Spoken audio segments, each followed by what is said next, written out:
Assalamualaikum, bersama saya Muhammad Syarif Zamawang. Dalam berita pagi Sabah edisi Ahad 12 Disember 2021, perkembangan semasa COVID-19. Sabah mencatat 287 kes semalam iaitu meningkat 24 kes berbanding hari sebelumnya. Hampir 20% daripada jangkitan melibatkan kanak-kanak bawah umur 12 tahun yang belum layak menerima vaksin. Dalam kenyataan Menteri Kerajaan Tempatan dan Perumahan Datuk Seri Panglima Masidi Manjun, 19% atau 54 pesakit daripada jumlah kes melibatkan warga asing dan keseluruhan 132 pesakit adalah wanita. Sementara 277 pesakit dalam kategori 1 dan kategori 2 yang hanya memerlukan pemantauan dan rawatan di rumah atau di pusat kuarantin dan rawatan berisiko rendah awam. Hanya seorang pesakit bagi setiap kategori 3, 4 dan 5. Semalam, bilangan kes sembuh COVID-19 mengatasi kes positif, iaitu seramai 359 pesakit sembuh. Manakala 1,087 pesakit sedang menerima rawatan dengan 49 orang memerlukan penjagaan kritikal. 7 kes kematian dilaporkan membabitkan 5 daerah. Sebelum beralih ke berita seterusnya, kita ikuti statistik terkini kes COVID-19 mengikut daerah dan kadar vaksinasi bagi Sabah.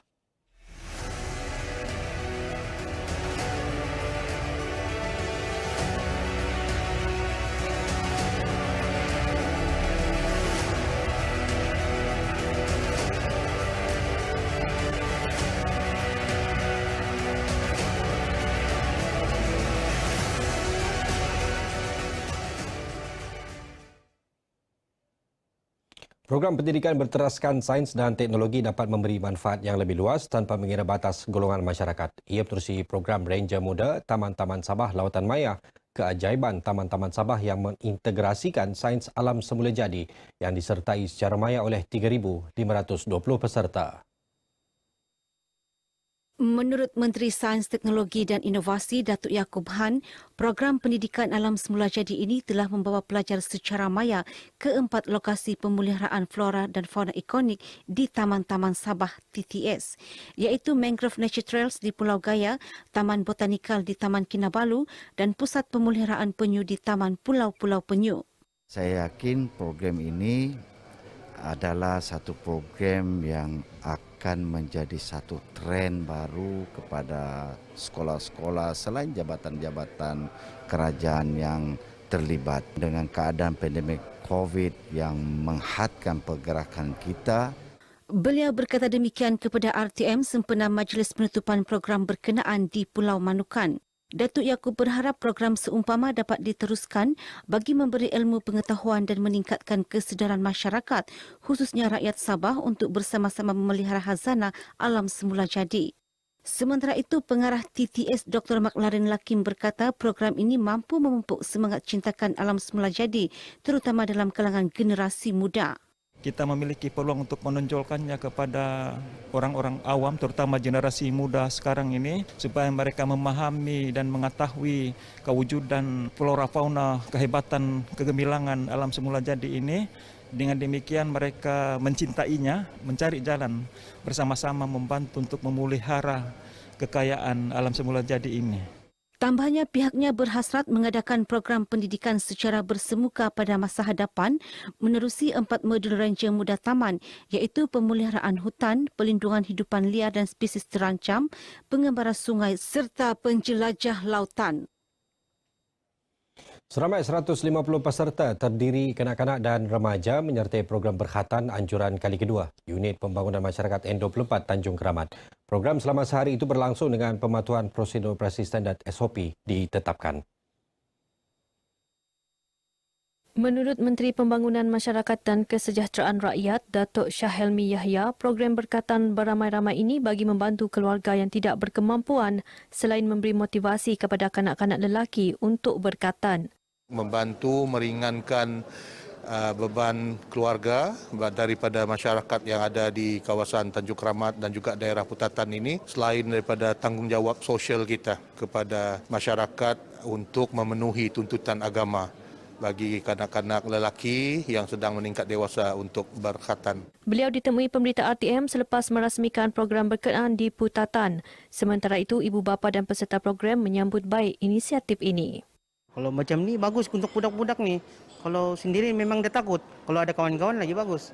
Lagi ramai lagi baguslah. Galakkan ibu bapa kalau boleh datanglah dalam program-program begini.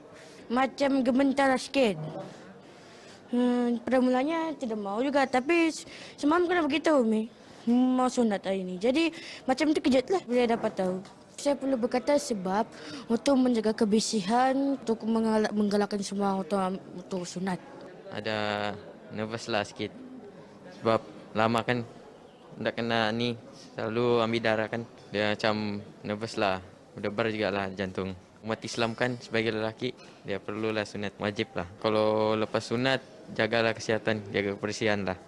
Program dengan kerjasama Angkatan Tentera Malaysia Kem 5 Division Lokawi ini turut dijayakan bersama pihak Dewan Masjid Jamek Daerah Putatan dan Badan Bukan Kerajaan NGO. Seorang lelaki bakal berdepan hukuman gantung mandatori selepas ditahan bersama sejumlah dadah jenis syabu di Kampung Ranggu Pitas semalam. Suspek berumur 41 tahun itu ditahan dalam serbuan terancang di rumahnya kira-kira 12.22 tengah malam. Dalam kenyataan, Ketua Polis Daerah Kota Marudu, Superintenden Zairul Nizal Isya, hasil pemeriksaan lanjut membawa kepada penemuan kira-kira 81.65 gram dadah jenis syabu yang dianggarkan bernilai lebih RM8,000. Turut dirampas wang tunai RM8,000 dan sebuah kenderaan. Menurut Superintenden Zairul Nizal, suspek yang juga penganggur mengaku memperoleh bekalan dadah daripada seorang individu di kawasan Telipok Kuriat Waran dengan harga RM3,800 hingga RM7,600 bagi syabu seberat 50 gram hingga 100 gram.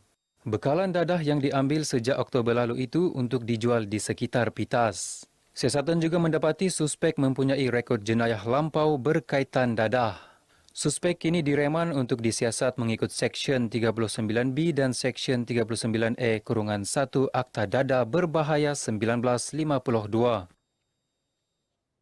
Statistik kes HIV di Sandakan mencatat penurunan kepada 23 kes tahun lepas berbanding 29 kes pada 2019. Kes AIDS juga turut menunjukkan penurunan kepada 11 kes tahun lalu berbanding 14 kes pada 2019. Pegawai Kesihatan Kawasan Sandakan Dr. Johari Awang Besar berkata, penurunan itu memperlihatkan usaha yang dilaksana membuahkan hasil seiring sasaran sifar HIV, AIDS menjelang 2030. Bagaimanapun katanya, kerjasama semua pihak amat diperlukan dalam usaha mempromosi langkah pencegahan, mengenal pasti kes baharu dan kes lama sekaligus memastikan pesakit berkenaan mendapat rawatan sewajarnya. Menurutnya, transmisi seksual merupakan punca penularan utama sejak beberapa tahun lepas.